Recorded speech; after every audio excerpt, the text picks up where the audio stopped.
How we doing? Okay, here comes the VIPs.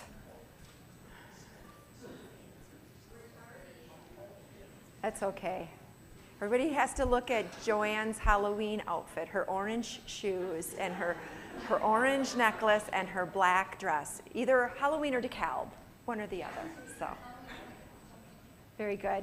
Good afternoon, everyone. How are we all doing on this crisp fall day? Yeah, very good, right? I was sharing with some folks. I was up in Madison yesterday I was sort of on vacation working on, I think I've mentioned to a number of people, I'm a dissertation advisor for a couple of former employees, and one was doing her proposal yesterday at Edgewood College, and it was 42 degrees and raining and windy, and I thought it's going to snow at any minute. I was really glad to get back to Illinois. I don't know if I like Wisconsin so much anymore, so it's nice to be back.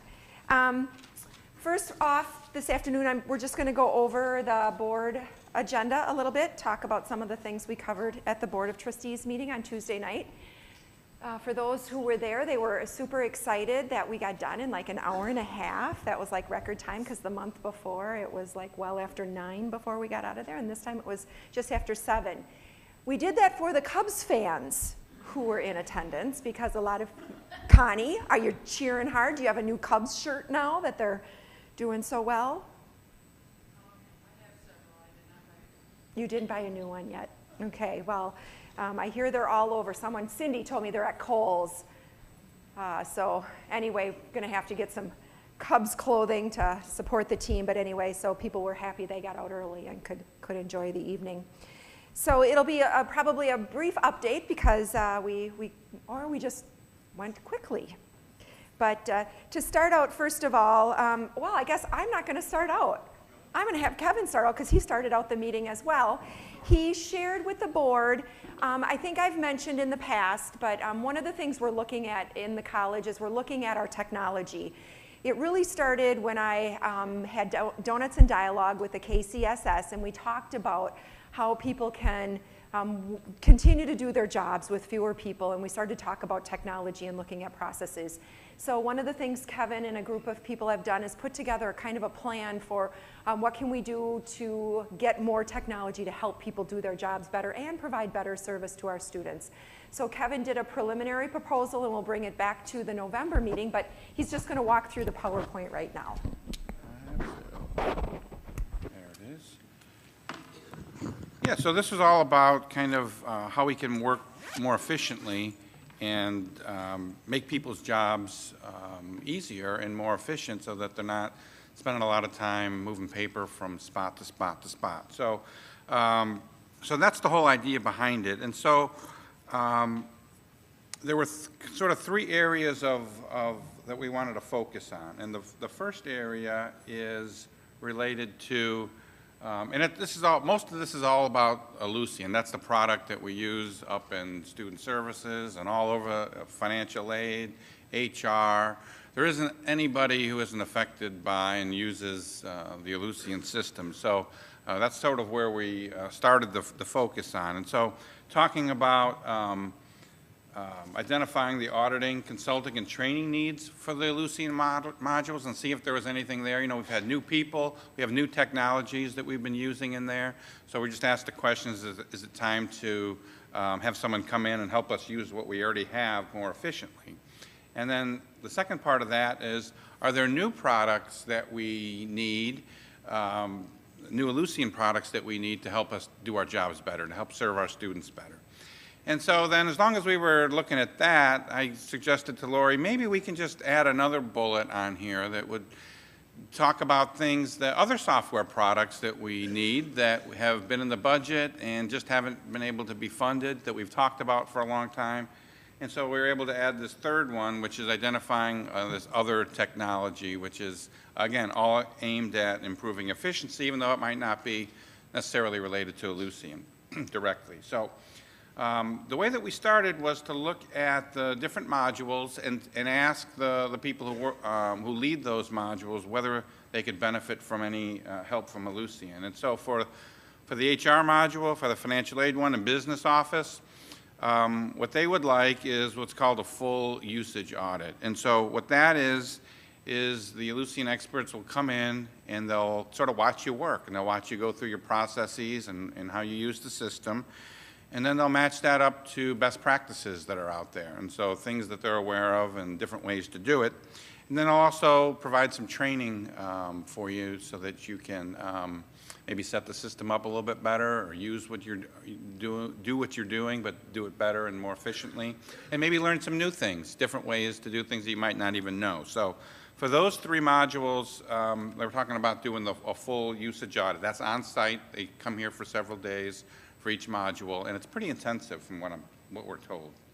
The other 2 were the curriculum admissions registration records. They didn't feel at this time that they needed that same kind of thing as the other ones, so no consulting needs at this point. But the third one then is, I'm sure you're all aware that sitting on top of all of the different modules is the communication piece. And so I know that we've had sort of general training on the comms management, but what we're hearing is that wouldn't it be nice if the financial aid people and the business office people and curriculum could have on-site training for comms management specific to them in their module, and it can be a lot deeper than the kind of an overall view. So we looked at doing that. And so, as you might imagine, it's not an inexpensive thing to have people here for multiple days. And so the question is, well, how much? And so what we're looking at is about that number. RJ's working with them to maybe push that down a little bit, but it's going to be probably somewhere in there. So we just shared this information with the board for them to know kind of where we're at. This is what it would cost, and then they can make a decision on that. The second piece then is, are there new products that we need? And so one of the ones that we've been talking about here for a while, which would probably be the first priority, is the student planning.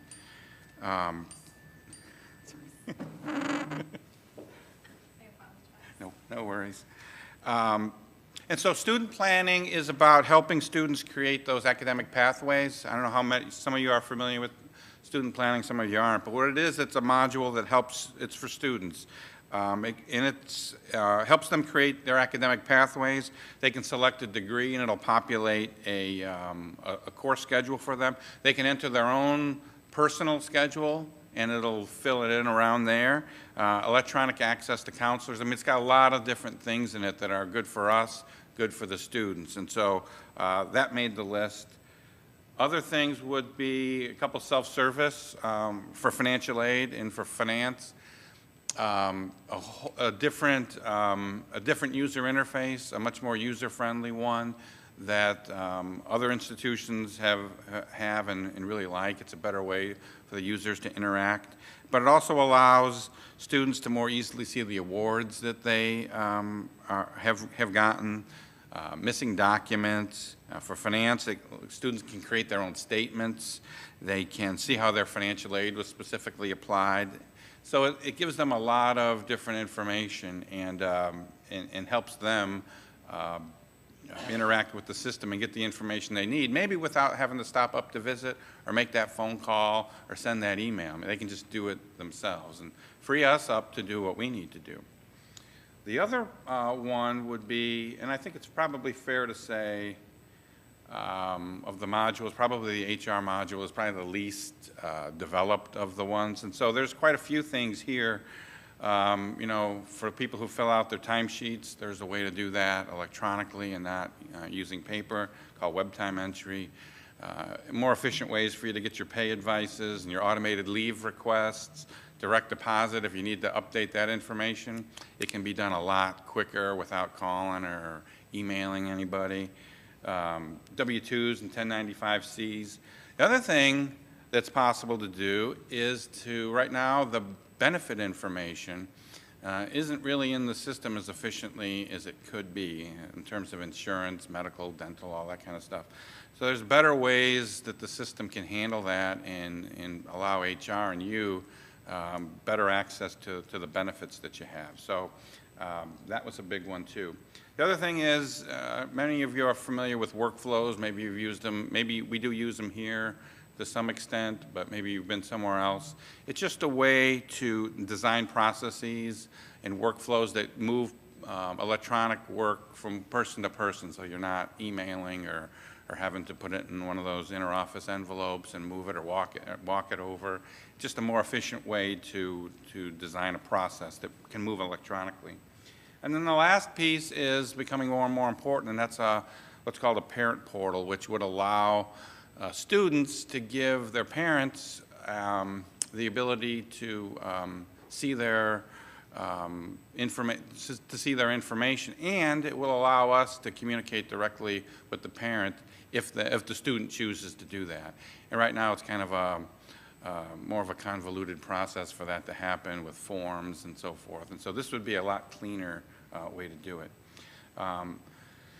So as we kind of came up with this, developed this list, of course the things are, well, how much does it cost? And so the next slide I'll put in the prices, and what you'll see is that not all of them have a price associated with them. Student planning certainly does, financial aid does, but there are a lot of these products that are available that we already get through the license fees that we pay anyway. So it's particularly for HR, excuse me. So anyway, we shared this information with the board, and they want us to further, these are kind of the estimates that we have now, but further refine that, and so we're going to do that. But that'll give you an idea of where we're at. Incidentally, some of these, like for the finance one, I know they're already starting to work on that and getting actually pretty close to being able to roll that one out. So.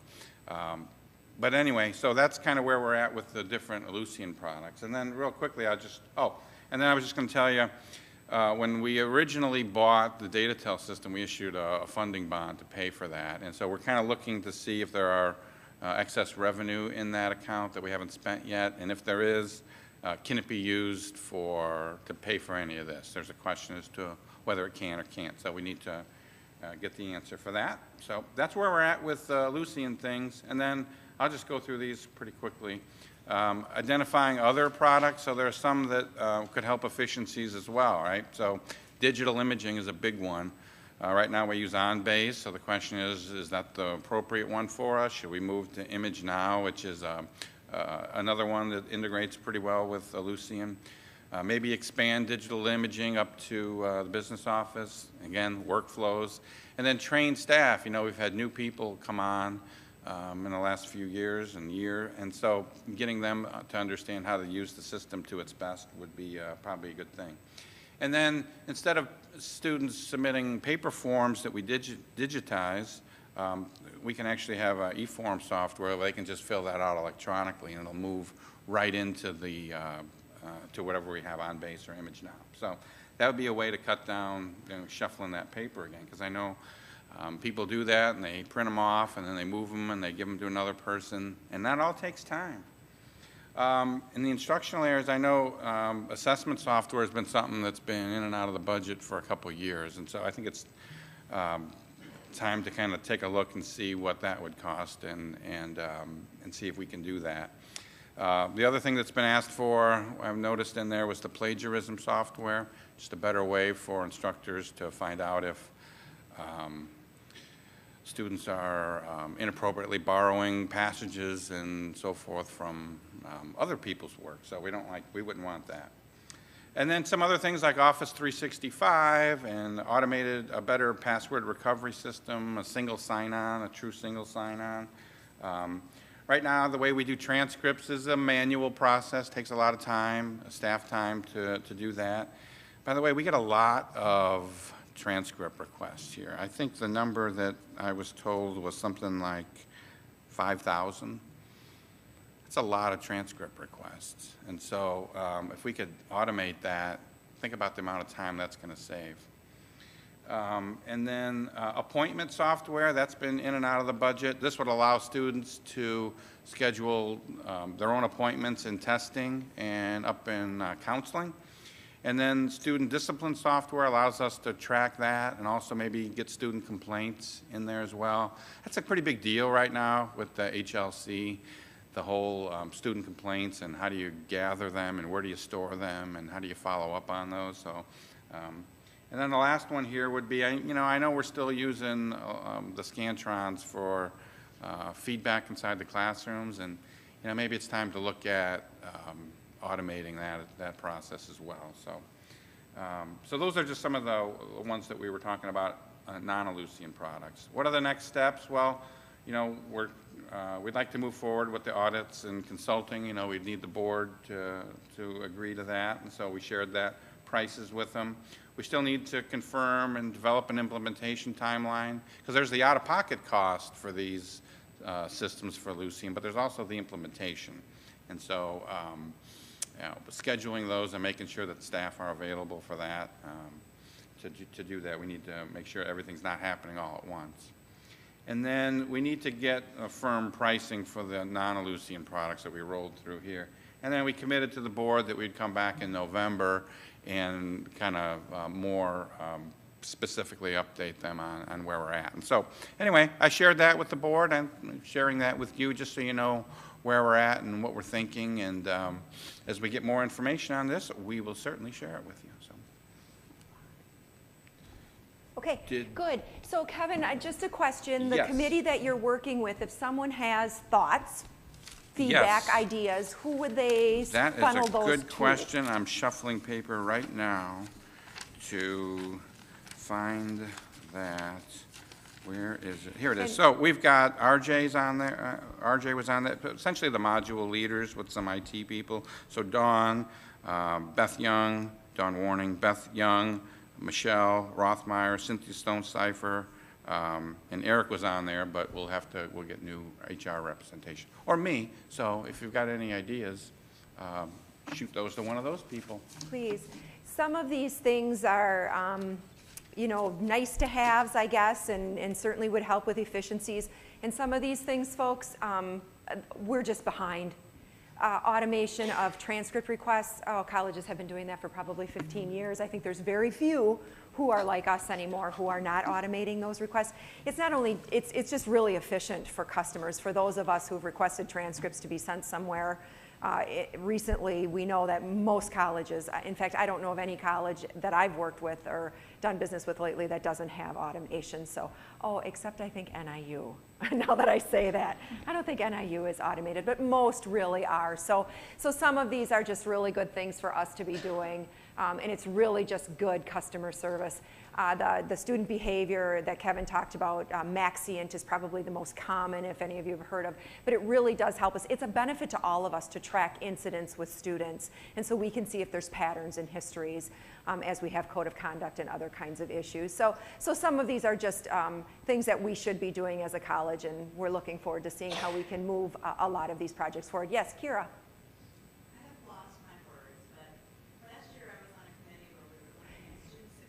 Would you mind stepping up to the microphone so your friends who are going to watch this online later can hear it? Thank you.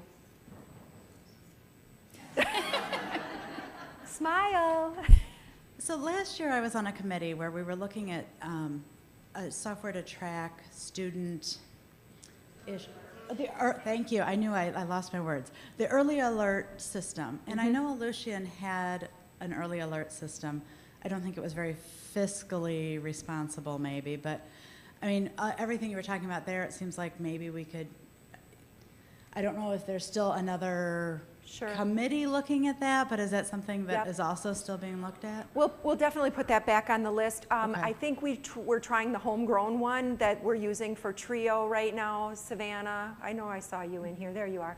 I know Savannah worked on that. We expanded it to athletics. We kind of wanted to pilot that because that one didn't cost us anything. But yeah, there are a lot of early alert systems. So that's a good point. We at least should put it on the list. So thank you.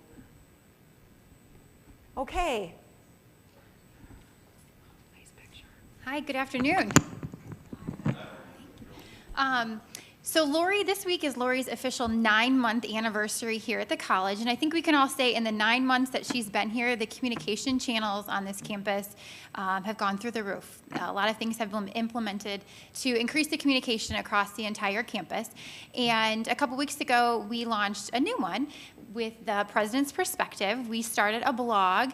Lori came to us a couple months ago and said she really wanted another avenue to continually communicate with the campus community and the community at large. So Lindsay Barron, where's Lindsay? She's over there. She worked hard at coming up with some solutions on how to do that. So we launched a blog a couple weeks ago.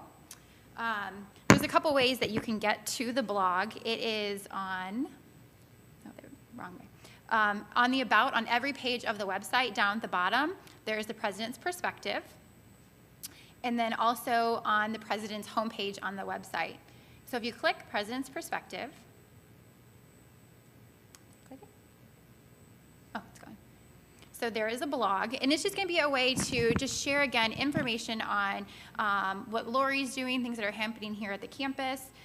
The most recent one was from the weekend, where we had a group of campus instructors and students out at STEM Fest at NIU. And so we took some pictures, and Lori's able to post those and just share those. I haven't had a chance yet. We had a great meeting this morning with the principals and superintendents of the area high schools, and so we took some photos, and we'll get that up there as well, just to show the continuous communication with them and our partnerships with the K-12. Meeting with the Foundation Special Gifts Initiative, meeting with legislators, students out at the high school. Again, just you can kind of get the idea, just a lot of different things just to highlight what we're doing to communicate to the community, just another avenue. All the letters to the editor are linked here. So again, it's just another communication channel that we have out there. Lori has it on the signature for her email. We'll include it probably in the next letter to the editor, just letting the community know that it is out there. So I would encourage you just to continually check it. But again, it's just a great way to find out just additional information on what is happening here on campus and what we're doing out within the community. Sometimes people wonder, they're like, oh, we never see you around campus, or oh, we don't see you do this or whatever. So this is just another way to understand what is all going on here at the campus and where am I kind of, and what are some of the things we're doing. A few of you are connected to me on LinkedIn. If you are connected to me on LinkedIn, I figured, with the help of my husband, I figured out how to connect the blog to my LinkedIn account, and it does pop up. And I know Bob Johnson said to me Tuesday night, he's like, yeah, all of a sudden this thing just popped up on your LinkedIn. So if we do a new blog post, if you're connected to LinkedIn, it'll just pop up. So that's kind of cool, because I actually do have a lot of community people that I've met who are connected to me on LinkedIn as well. So they'll be able to see the blog. So thank you to Katie and Lindsay. For Lindsay, you can see I need a little tutorial. I got a couple of words that are sitting down by my picture, so you'll have to help me with that. The STEM Fest one, because I had 3 pictures, it took me about a half an hour to get those up, but we figured it out, so I'll get there. I'm kind of old with technology, but I'm learning. But again, just another way to continue to communicate. So a couple other things from the board meeting. We'll just kind of wrap this up. Health insurance. We've got some really good news related to health insurance. Blue Cross came back and made a recommendation to us that we increase premiums, that they thought we should consider increasing premiums 1.3%. And after looking at our very healthy reserve balance, which is about double the amount it needs to be, we've decided to hold the line on health insurance increases. The Health Insurance Committee met and voted and decided to hold the line on health insurance increases for next year. So I think that's good news for everybody. So we're very pleased with that. It goes to show the health of the organization. We want to continue to make sure everybody's healthy, and so kudos to all of you for that, and that's all good news. There were a lot of policy updates, just some language. Most of them had to do with audit, things from the audit that we just needed to correct some of our policies, and so we revised a lot of those things, and those are out there as well if you want to see them. We had a couple of new appointments with staff. I'll just kind of go through the list of some staff changes, if I can find it here in my pile. Oh, there it is.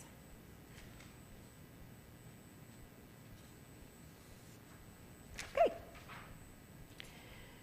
Bernie Pepino. Is Bernie here? I saw him earlier today. Hey, Bern. Bernie went full-time. The main reason Bernie is now full-time is because, number one, I think you all remember last month, Matt Krall, or at in-service, Matt Krall showed that one of the areas we went down is in placement. And Bernie has wonderful connections in the CT world with our employers. So he is working diligently on getting interns out there, because if they're interns while they're in school, chances are they can become employees when they're done, and he's working with employers to place them.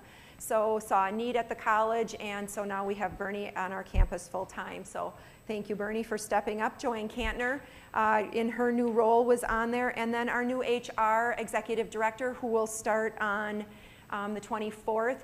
We are really lucky to be getting Samantha at our campus. I know there was some buzz about looking at salaries and things, but she's taking quite a hit to come here. She's been in the industry for a long, long time in HR. And so we are really fortunate to have someone with her expertise and abilities coming to our campus. So we're really happy to be having her join us. So then who is separating from us? We've got Eric's on here. Bryce is moving on. Goodbye, Bryce. We'll miss you, and good luck in your new adventure. He's got a new job down in St. Louis. And Tricia Wagner, is Tricia here? I don't think I saw her come in. She's heading up to Rock Valley for a new position.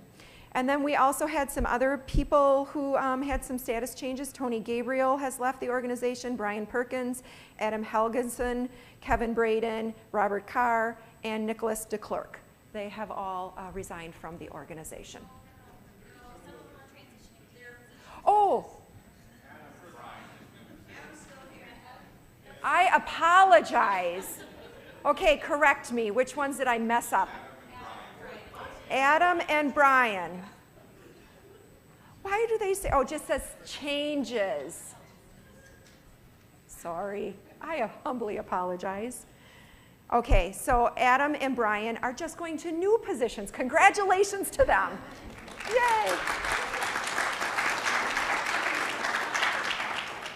That's what I get for not reading it carefully. I wanted to just make a couple of mentions about the foundation and some things that are happening at the foundation. There's some really good things going on. Applications for scholarships are open now until November 9th. Malta Lions Club did a great donation. Matt Fairborn helps lead that area. 3M gave us a foundation for the Engineering, Math, and Science Academy that we have. And finally, this is a really big one. We received $25,000 to go towards horticulture. And it is a death in the family. It was part of the trust, correct, Bill? You can correct me if I'm saying this wrong. DK. Edward DK estate. They bequeathed us $25,000, and we're very excited to be working with the folks in the horticulture area to determine what direction we moved. We definitely believe that this is a huge area of growth for us as far as community engagement, and it needs some love. Hydroponics is really big out in Rochelle. We want to start some new technology, so this will be wonderful seed money to get some of that going, and we did not expect it. Did not know that it was coming, and what's so funny? What are you laughing about, Chase? He's smiling. Okay, maybe I'm just funny today. Oh, thank you. He's being a supportive audience member. Okay, I thought maybe I screwed something else up, but it just goes to show you mistakes are welcome at Kishwaukee College. We are a forgiving bunch. So anyway, very exciting things happening in the foundation. Bill's doing a great job with leadership. Did you want to say something else? You look like you got, okay, step to the microphone.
Any of that, right? I'm doing this. You're smiling. Good. Nice. I feel so warm. Anyway, so Tim Benesiak is making some Adirondack chairs. It's a unique design of his, so I'm looking forward to seeing it. That'll be in the silent auction. Finally, where's Joanne? Hi, Joanne. Hello. I'm going to see if I can lean on Joanne and the deans to take 5 minutes or so of the dean's meeting next week, so we can talk about a late-breaking idea, which is maybe the various departments and divisions can do something with us on the silent auction side. There's still some room there, so I'll talk to you next week. Thank you. All right, so while Bill's microphone was off, for those of you watching on the tape, he suggested you come to the gala on November 5th. It's sure to be a good time. I'm quite certain we'll have fun. We'll laugh at the silly things we do, right? Okay, so I just wrap it up. Oh, before I do talk about the President's Report, Matt Krull at the board meeting shared key indicators. Matt, do these go online, or how could someone at the college get these or see these if they'd be interested in seeing them? You can find them on the webpage, which I just had with him yesterday, or you can go to my wonderful portal page. Okay, so either Matt's portal page or go to the web if you want to see how we're doing for 2016, the key indicators. We are doing fabulously. Matt, do you want to maybe just talk about the highlight ones? Because there was one you said at the board meeting, it's like the first time in the history of the college that we're like green light on it. I think that's pretty impressive. Yeah, sure. I was going to say,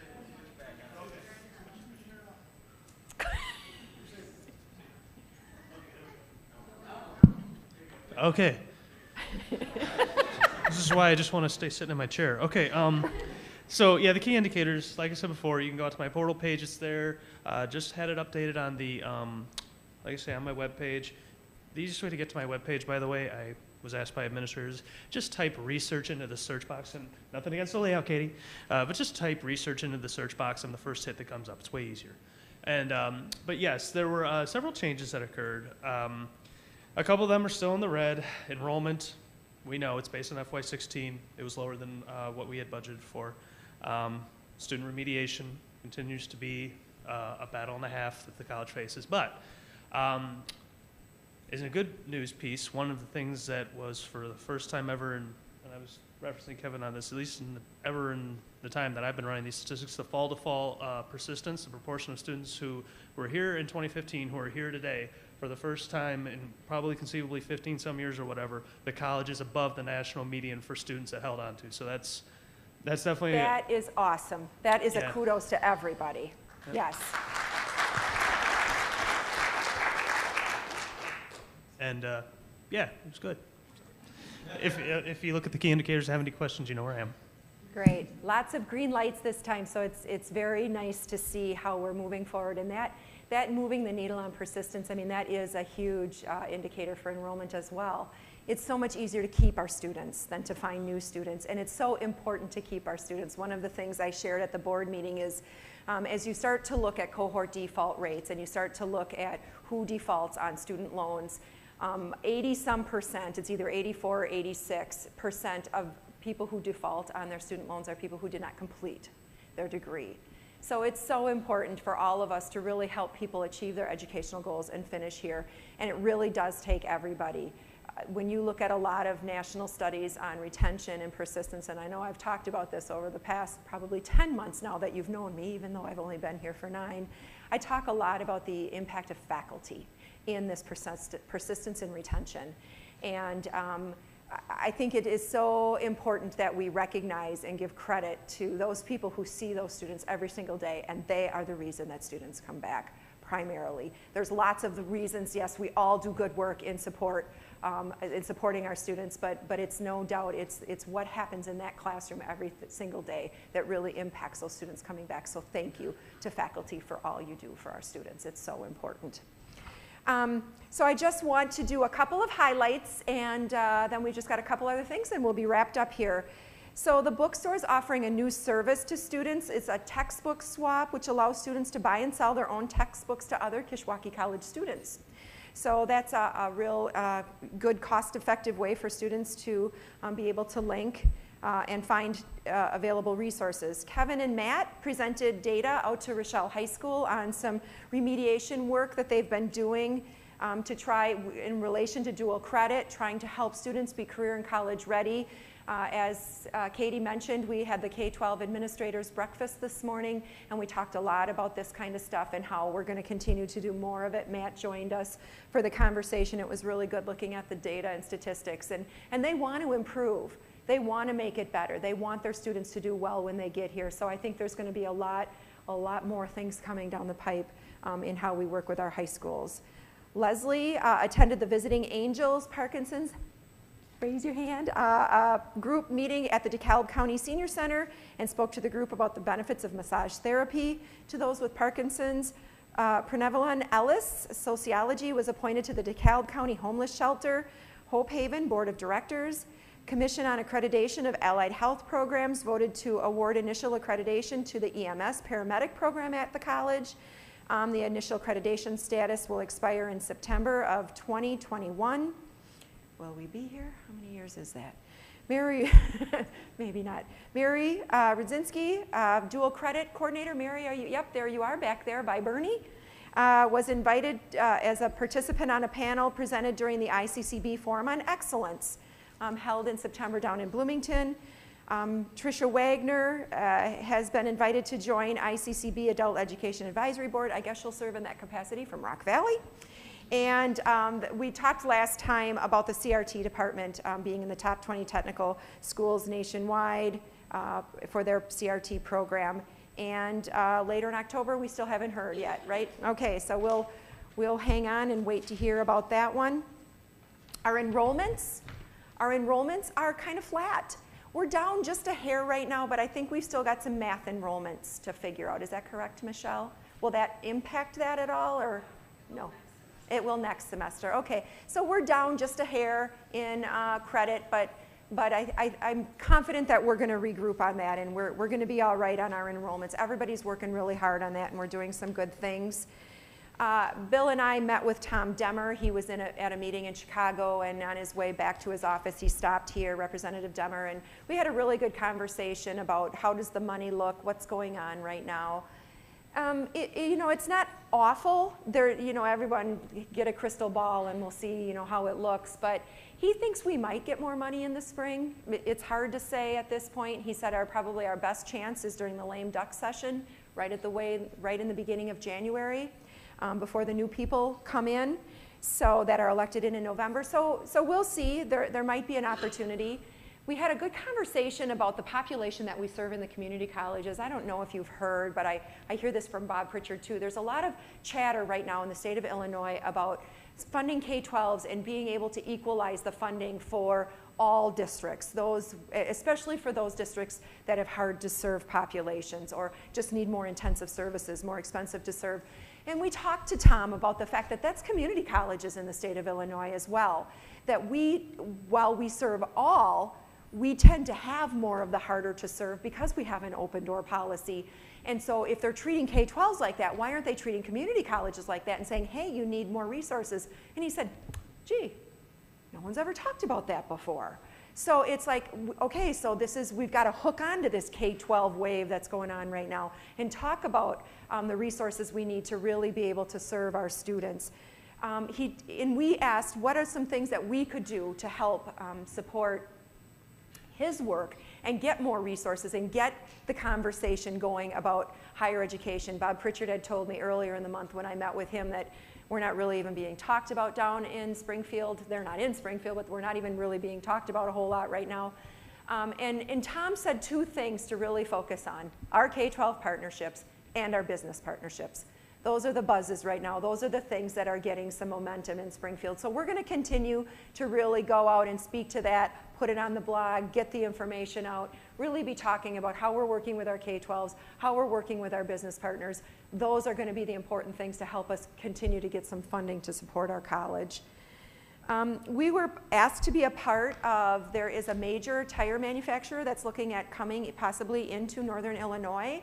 And we were part of the presentation with Gredco in Rochelle. And then an hour later, they came to DeKalb County and did a presentation. And they said to Bill did both of them. I just did the first one with Gredco, and when Bill and Joanne showed up at the second one at DeKalb, they kind of said, we don't need to hear from you folks again. But the really good news about that is that Kishwaukee College is at the table. When these major employers, this one will employ 600 to 700 people if it comes into the area. Whether they're in Rochelle or DeKalb, we will be a partner with them. So it's exciting that we're at the table and we're participating in some of these conversations.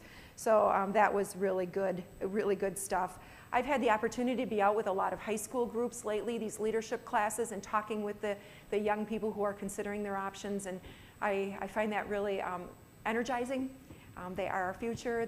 Our future is bright. We've got some really great young people in our high schools right now that are getting ready to go to college, and so that's been really good. And as you saw from the picture, I was at STEM Fest on Saturday with a few others. Our table was packed with people the couple of times I walked by. Charles isn't in here right now. Charles was there. Kim, you saw in the picture, was there. So we had faculty there. We had lots of students there. Really great things going on in that area. It was just very heartwarming to see. I think that's about it. We've got some facilities fixed, and Kevin talked a little bit at the board meeting about facilities. You know, we've still got some issues with our courtyard. They're looking down the sewer lines. I guess I missed that in the board meeting. The sign is working now? Woohoo.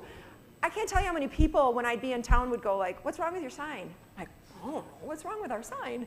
So we got our sign working again, so that's good. But we continue to fix the things we need to fix here at the campus.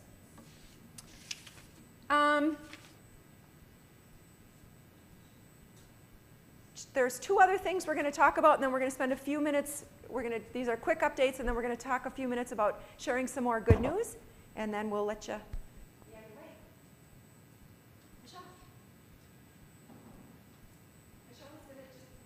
It's a few things about, sorry, I was off for a minute, a few things about changes happening up in enrollment services. Thank you, Lori. Many of you probably have heard the phrase Cougar Shuffle or giving the students the runaround. So Lori has encouraged me and others here who I've been working with to combine offices. So when we lost staff this past spring, our counseling office was left with quite a vacant amount of staff members to help the students as they came in. So for about the last 4 to 5 weeks, Jackie King and Linda Smith and I have been meeting to determine how we're going to combine the two offices. We brought in Katie and her group from a marketing communications, which you will start seeing here within the next couple of weeks. RJ has met with me several times, and his team has already started helping us make some of the moves. We've met every week pretty much with the counselors to talk about what's going to happen, as this is going to affect them as well. So starting October 28th, Linda Smith is going to be moving over to the AR&R office.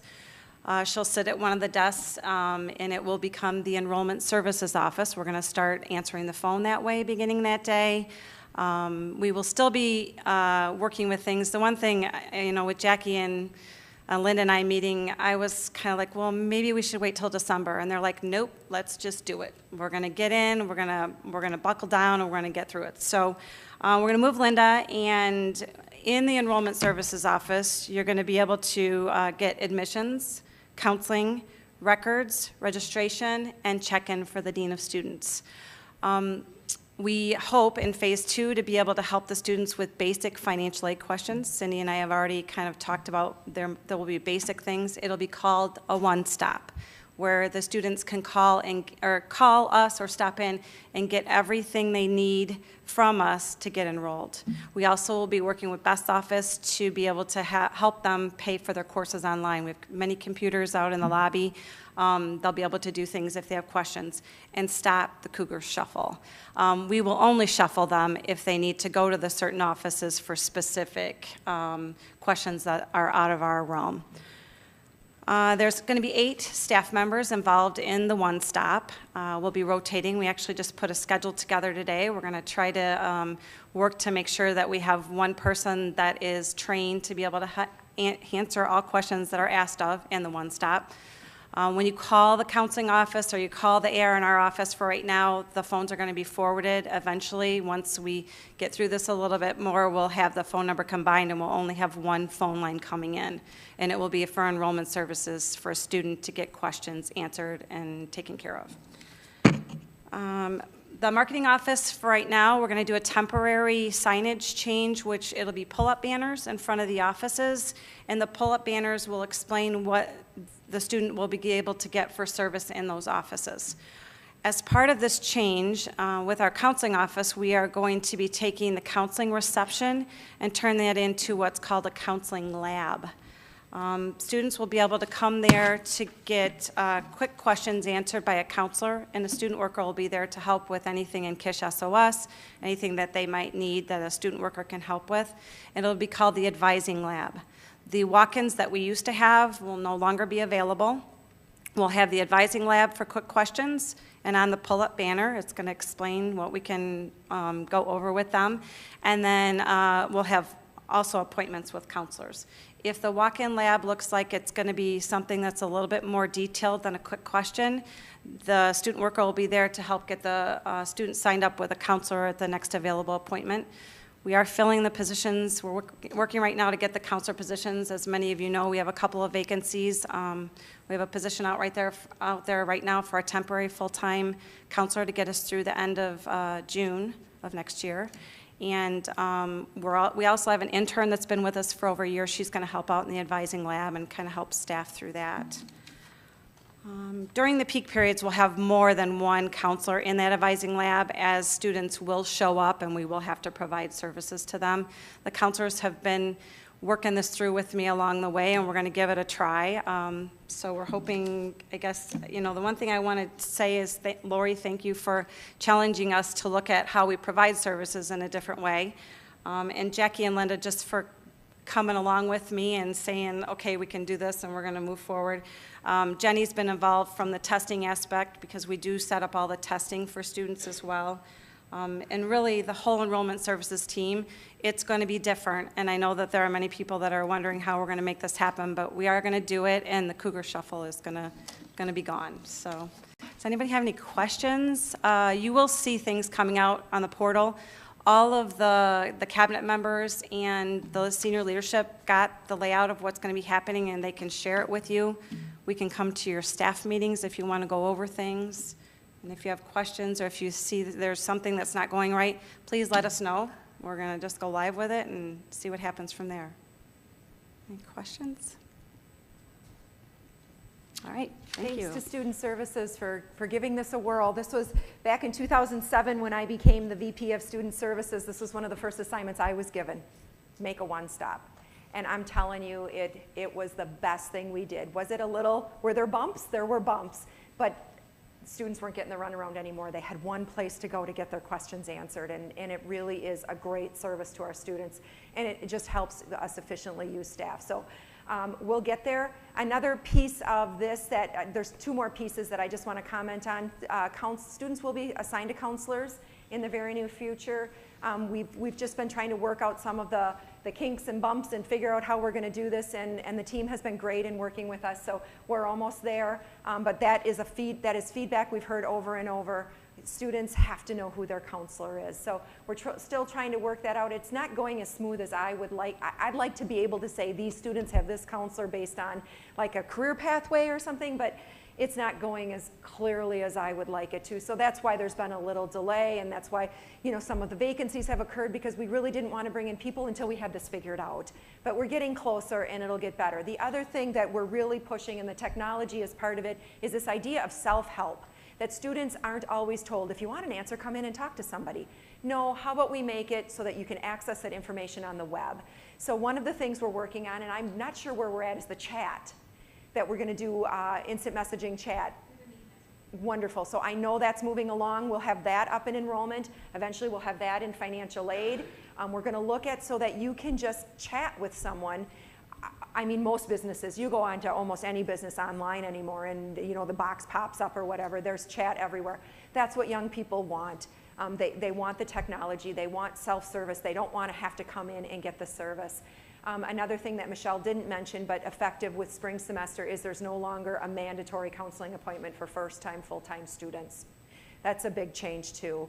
And it's still an option. If you want the appointment, it's there, but they're working on pathways. I know some of the faculty and deans are working on pathways as well to kind of help make sure we're doing the right things. But we're going to help students be able to clearly see what they need to take when they want to transfer. So then if they come back and they say, oh, I took classes that I didn't need to take, well, did you look at the pathways? So it gets out of this blame game of, well, I wasn't advised right or whatever. It's very clear, it's written, it's out on our web. So we're making progress on those. They're a lot of work, but we saw some samples this morning with the K-12 folks, and they're looking really good. And they too agree. What our goal is when the students are picking their career cluster based on the national career clusters when they're in high school, then they can just transition into KISH in that cluster, and they'll have dual credit and all of those things identified they can do in high school that will then transfer them into the pathway in college. It's pretty exciting stuff. And then from there, how they transfer into, and we're starting with NIU because 70% of our students transfer there. So some very awesome things, lots of awesome things are going on at this college right now. It's just hard to talk about all the things that are happening, especially, I know I'm running out of time here. I was fast at the board meeting and long at the briefing. So, but those are some other things that are coming, and I really do think they're gonna help us provide even better services to our students. Just a couple other things. Katie's going to talk about the portal. Another thing we get a lot of feedback about. We're moving forward on making changes to the portal. Okay, we have been live with MyKC for what, 4 years now? About 4 or 5 years. And so it's a beast of information. And we last spring did a portal survey with students and got some great feedback on how they interact with the portal and any issues or concerns that they have. So we are going to be looking to do the same thing with staff here by the end of October. So this is just kind of a preview to keep your email open or your eyes open in your email for when that survey comes out. We really are looking for your feedback on what you think of the portal, what concerns you have with the portal, what can we do to enhance your experience in the portal. And then we are also going to be doing some in-person focus groups in November. So we'll have the survey, and then we'll have the focus groups, and then we're going to take that information, go back to the Portal Governance Committee, which is made up of a cross-section of campus. It has faculty on it, it has support staff on it, it has professional staff on it. So it really does represent the entire campus. But so we're going to take all that feedback and then look at what can we do and set out a timeline for enhancing and making the experience a little bit easier for people that are going to the portal for all that information, because it's a beast. We know it, and we just want to look to enhance that experience for everybody. Any questions on that? Again, we're hoping the survey is going to come out, I think the week of the 26th, and then the focus groups will be the week of November 7th. So just keep your eyes open for it. So we appreciate the feedback on it. Okay, thank you. One of the things I just thought of too that I wanted to mention is goals. Hopefully you're all having a chance in your divisions, departments, however you're breaking it down, to really look at the goals. And I hear the conversation is very rich about what impact do I have or do we have in moving things forward. Cindy shared with me an email came in from a faculty person today just asking, couldn't make the briefing, but just asking if she could ask this question, and here was her question. She said, are there any new programs or new initiatives that were in place at NTC, the college I came to, that you would like to see here implemented at KISH, and if so, what are they? I think you're probably hearing a lot of the same conversations about self-service, self-help. A third of our enrollments at my last institution were online. Now, I'm not saying that we want to get there. Online's tricky. It's a tricky world. It's a lot. But I do think this idea of technology and making learning accessible to more people and how we do that is probably one of the biggest initiatives. And for the enrollment growth and the goals, you know, online was a big one. So we just need to keep looking at that. And it's, we talked this morning, a number of high schools are looking at going to blended education, even in the high schools. And so I asked the question, well, does that mean that all students wouldn't have to come to school every day? And they're like, yeah, that could be a possibility down the road. So I think, again, we've got to keep up with where our learners are coming from. They are really getting into that game. We're going to want to be in that game, but we're already there. We talked a lot about, the ability of students to get into their grades from D to L and some of those things. I'm seeing that now as a parent, of a child. All the technology that's there for students and parents to access and see what's going on in our schools and why they're asking this of us. They're getting it. We need to make sure here, we're a college, we for sure should have that going on.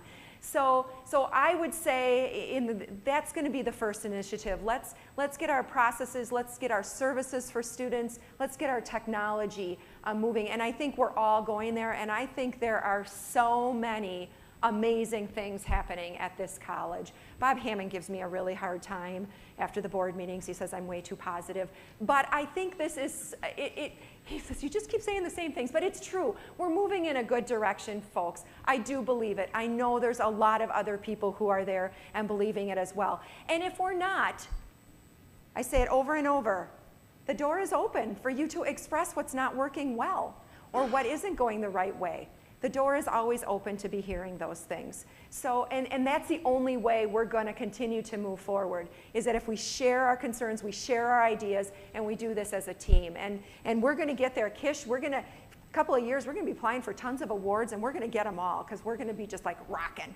So, so we'll continue moving forward. One final comment I wanted to make, that this place is just small enough that most rumors probably do make it up to me. I hear things. One of the things that I know is going on is there's been some chatter about raises and who's getting raises and why are people getting raises. And I understand it in a time when so many people, there's a lot of people on this campus who got no raise this year. However, professional staff did get to work the 4-day or the 36 hours this summer, so in essence that was about a 2% raise.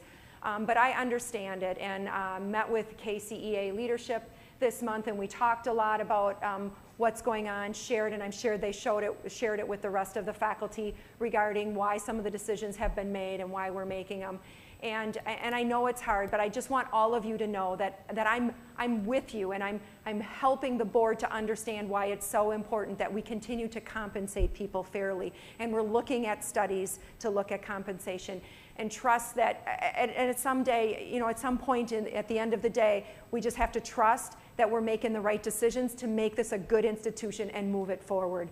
So again, if there's other questions or thoughts on it, but if you look at it at the end of the day, when you look at the changes we've made, and we've made most of those changes because people have exited the organization, the bottom line was we've still saved over $128,000 by doing those things. So always in the forefront is how are we keeping this college fiscally strong? It is definitely the top goal for me to stay president at this institution. Is we've got to be fiscally strong and we've got to move forward together. So again, I understand that, but just know that I hear it, I understand it.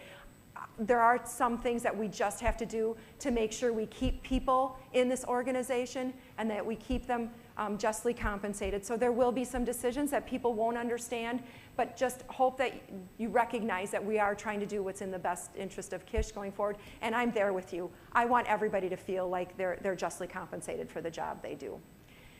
With that, we are going to end on a positive, so we have like 2 minutes. So does anybody have anything they'd like to share? Chase. In the MSB division, there are many goings-ons, but I have 5 faculty updates that I'd like to provide very quickly. The first is accounting instructor Everett Westmeyer is presenting this weekend at the Illinois Accounting Teachers Conference on connecting the real world to accounting curriculum. The second is Tanya Nesrick, biology faculty member, is the president-elect of the Illinois Community College Biologists, and she planned the conference that will take place this weekend. On Fall Friday, mathematics faculty Lori Heckrell, who is there, not there, will be attending the IAI Mathematics panel where she contributes to Kish in regards to our curriculum and around the state. Fourth, Dominika Blaylock, mathematics faculty, met with all the principals from the KEC to form partnerships for developmental mathematics in the senior year of high school as they come into Kish, and that takes care of many initiatives. And the final one is mathematics faculty Andrew Wong successfully last Thursday defended his dissertation, Constrained and Coxeter Table Algebras, which is a wonderful contribution to the field of mathematics, and we can now call him Dr. Andrew Wong. So that's what I got. I bet he feels really good. That's a good feeling to have that done. Anybody else? That one's hard to top. Okay, Matt.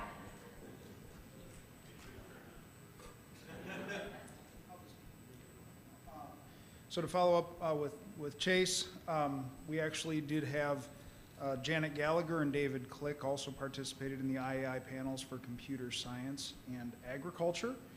But then also at the full faculty meeting last week, Tim Benasiak at least gave kudos to Scott Schotten, but Scott has actually been published in the American Transmission Rebuilders Association's Gears magazine, so they've asked him to write a monthly article on engine diagnostics and drivability, and then he's also published 2 articles previously for Motor Age magazine, and they've requested 2 more as well, and after sitting in on his class yesterday morning, I even found that lecture on engine performance and drivability to be actually very enjoyable and informative.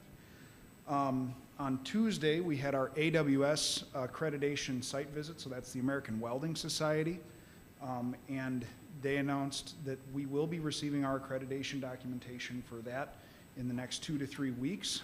So that makes us one of 4 institutions in the entire state of Illinois that's able to offer our students and our community that American Welding Society certification.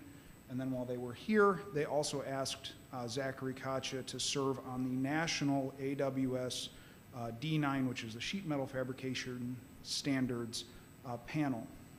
So that was exciting. And then we also received donations in collision repair from State Farm. They donated a vehicle. The Collision Repair Foundation has donated a vehicle, and Abra Auto Body has donated a spot welder. And so that's all stuff that's just come in the last week. So. Very good, very good. Anybody else? All right, well, again, thanks for coming today. It's nice that I don't have to just speak to a bunch of chairs, so great to see all of you. Thanks for all you do, and have a great rest of your week. We'll talk soon.